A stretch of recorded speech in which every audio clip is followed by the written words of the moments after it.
Hello everyone, it's Melissa from stampwithmelissa.com here. Welcome to today's YouTube video where I am going to show you how to do the stack, cut, and shuffle technique.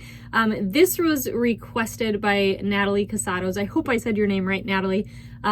She requested it by commenting on last week's video and said, can you show how to do that? So that is what we are going to do today. So we're going to make a couple of cards because with the stack, cut, and shuffle technique, you do make multiple cards, and you'll see more about that in a little bit. And I am going to play with the Festive and Fun stamp set. This is in the September to December 2023 mini catalog.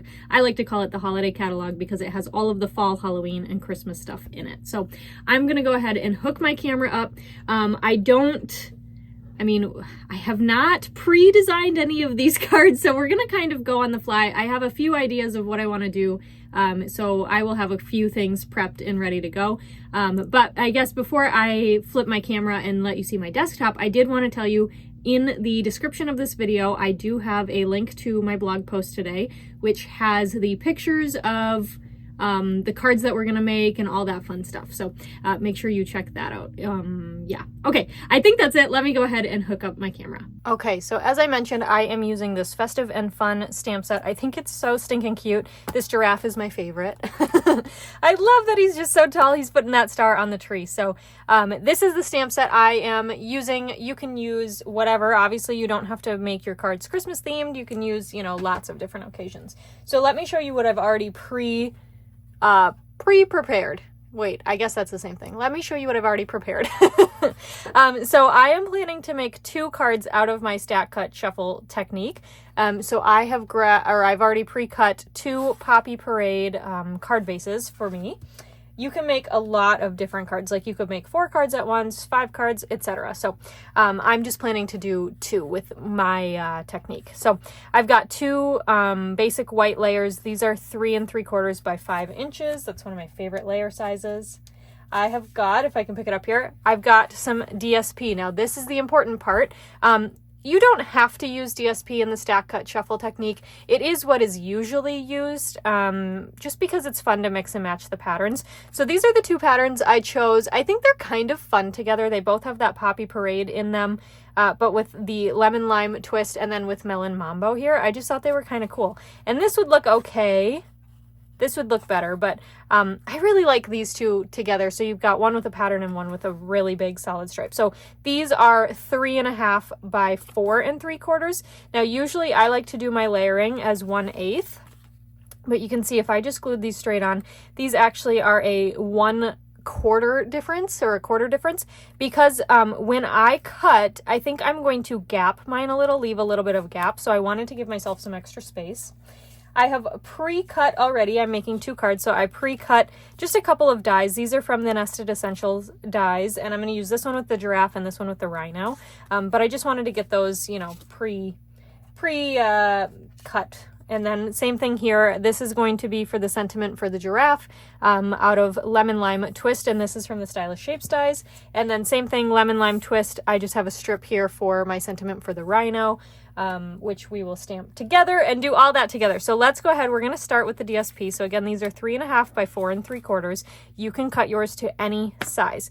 Basically, you're just going to, pick. You can do 3 sheets, 4 sheets, etc. of DSP, but I want to make 2 cards and I chose 2 patterns. Even with 2 cards, I could still choose 3 patterns, but you'd have that extra piece, I guess. So you would be able to make 3 cards, if that makes sense. Anyway, so what I'm going to do is I'm going to pull in my trimmer. Basically, you just make sure that your DSP is stacked on top of each other. Okay, so here's both pieces that I'm using stacked on top, and then you're just going to put it in your trimmer. Now, I do not quite know what I want this to look like. I know that I want 4 pieces, I think, because I'm trying to decide. I think I want 4 pieces because I don't want 2 of this pattern on a card and 1 of the other, and then 2 of that one and 1 of this. So I think I want to do 4 cuts, but I don't know. We'll see. Because it also might look kind of cool if I have 3. I don't know. We might do 3. I might change my mind here. So I just kind of angled these in my trimmer. There's no rhyme or reason. I didn't measure this. And you're just going to cut them together. So this is going to be one of my pieces, okay? Then I'm going to take this one, and I kind of feel like maybe I will just do 3 cuts because I think it would look really cool if I had one really big section, right? And that could be like the main DSP on that card. So I'm going to go like this. Okay, so if I move my trimmer out of the way here, you can see we've got these pieces, right? And obviously you want to pay attention when you're picking patterns if your DSP is directional, okay? Then this piece will go like that. Oh my gosh, so cool, I love it. And then this guy will go down here. Yes, I do like that with 3 pieces because this one's a lot bigger. So you can kind of just decide, but you can see you just piece those in because you've cut them the same, right? So you can just piece them however. So we're gonna go ahead and let's lay these on a piece of basic white before we glue anything down. Now we might trim up our basic white, full disclosure, we might trim it up because sometimes you just have to play.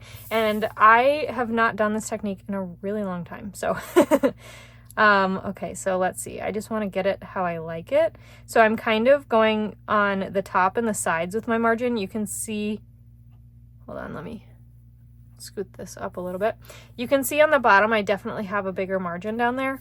That's the side I would probably cut, trim a little, okay? And then we can layer this piece in like this. And I'm just playing with it because I want my sides to be lined up, right? So like there's that side lined up. Okay, but then this one obviously has a bigger gap. So you just kind of have to mess around. And you know what? We'll probably leave this piece of basic white the same. Cute, I love it. Okay, so now that I have the pieces in place, I'm gonna go ahead and just remove them one at a time and we'll glue them down. Now I like to use my seal. It's just my adhesive of choice, but you could also use liquid glue, especially if you're nervous about needing to wiggle those pieces later. I'm just being extra careful. Cute. Okay, then we'll do this one. And I apologize if you can hear background noise. We've got some work going on here today. So hopefully you can't hear it, but in case you can, oh, that one. That's okay. You can cover that with ribbon. All right, and then this piece here. We'll add adhesive and then get this one squared away in here as well.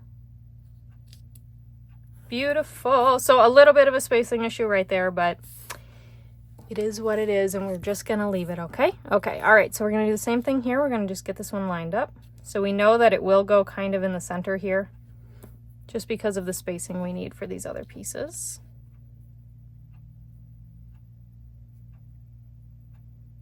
Okay, and then this last one. Oops, I bumped the bottom one.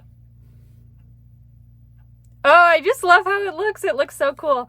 Thank you, Natalie, for requesting this because it's been a long time since I've done this technique. So it's been really fun to play with. Okay, so we'll go ahead and just add some seal. Again, just poke this into place, trying not to move the other pieces so I can make sure we're all lined up here. Oop, and then I moved it. That's okay. We can work with that. All right. And then here, where I'm just going to move it out of the way because I know how big my margin should be. I know I can line it up on the sides here. Pull that down a little bit. Okay, there we go. And then last but not least. So earlier I was saying it kind of matters if your DSP is directional. So if you are trying this for the first time, maybe choose a DSP that isn't directional. Just so you can kind of play with it, or maybe choose like, okay, all paper is pretty paper, but maybe choose an ugly pattern to practice with, because you can see, like, I can't turn these cards this way because then my trees are going the wrong way. I mean, you could, but you know, so just play with it. Okay, so let me add some seal to the back of this panel. We're going to put this on a card base here. Oh my gosh, I love it. I think it's so cute. And then we'll glue this one down. Okay. And we'll burnish these with a bone folder. Now, you guys know, if you've seen my videos before, you know I love to color.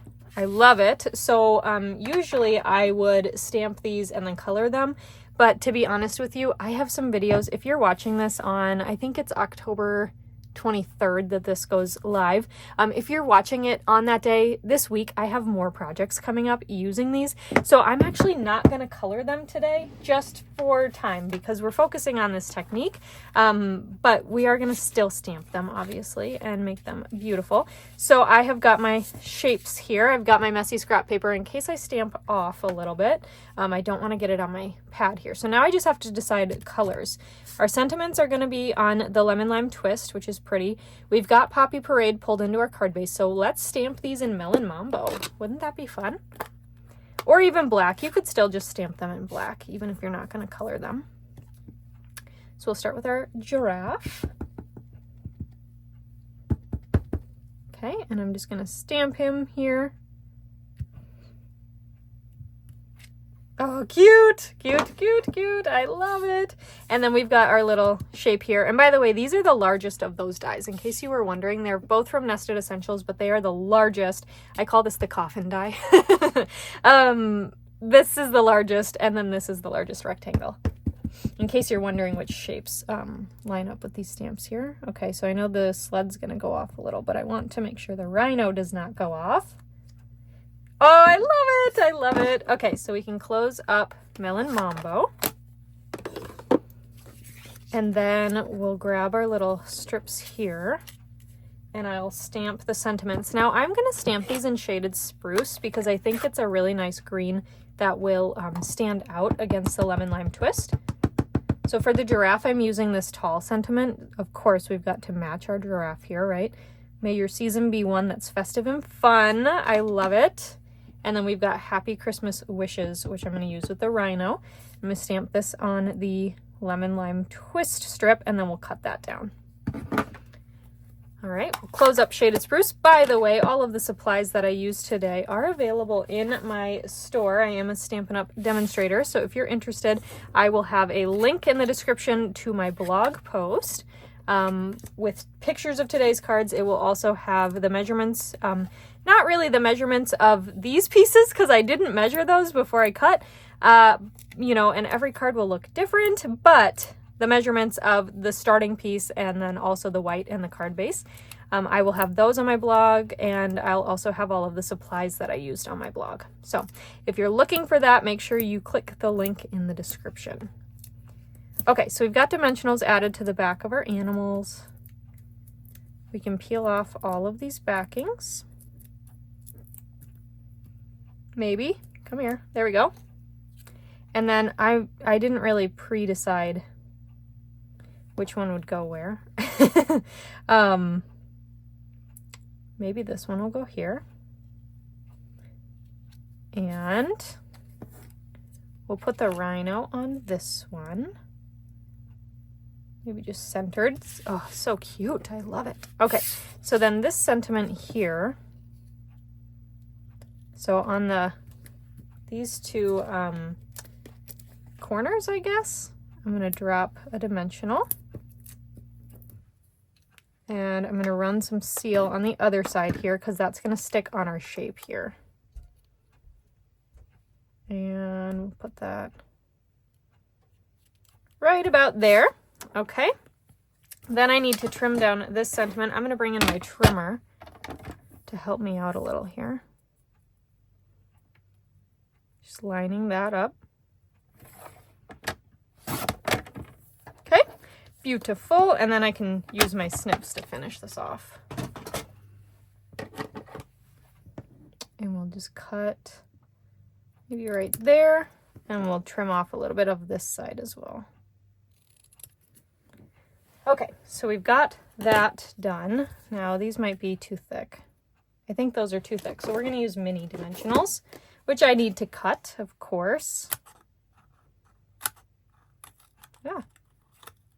Oh, come on. My snips got stuck. There we go. These got stuck all funny to my fingers. Never stuck a dimensional down off my thumb before, so that's a first. Okay, peel off all those backings. And then we'll add this down here. Oh, so cute. I love it. Okay, so those are there. Of course, we need to finish with some embellishments, and I'm going to add these pink ones. This is the Tinsel Gems 4-pack. We have a 3-pack and a 4-pack, and they have different colors in them. So I'm going to use these pink ones here. And let's put these ones down here. I like to do one like this, and then I do one like right next to it. And there we go. There are the cards using the stack, cut, and shuffle technique. I hope you enjoyed today's video. Please give me a big thumbs up on YouTube. That really helps me out. And make sure you subscribe if you haven't already so you can be notified anytime I post a new video or go live, which currently I go live every Tuesday at 5 p.m. Central Time. So thank you so much for watching. I hope you enjoyed and learned something new. If you have something you'd like to see, like a certain type of technique, fold, stamp set, I don't know, whatever. If you have something that you would love for me to make a video on, please leave it in the comments below. I do love showing you what you want to see. So thank you again to Natalie for requesting this one. It was super fun, and I hope you enjoy. All right, thank you so much, and I'll see you next time. Bye for now.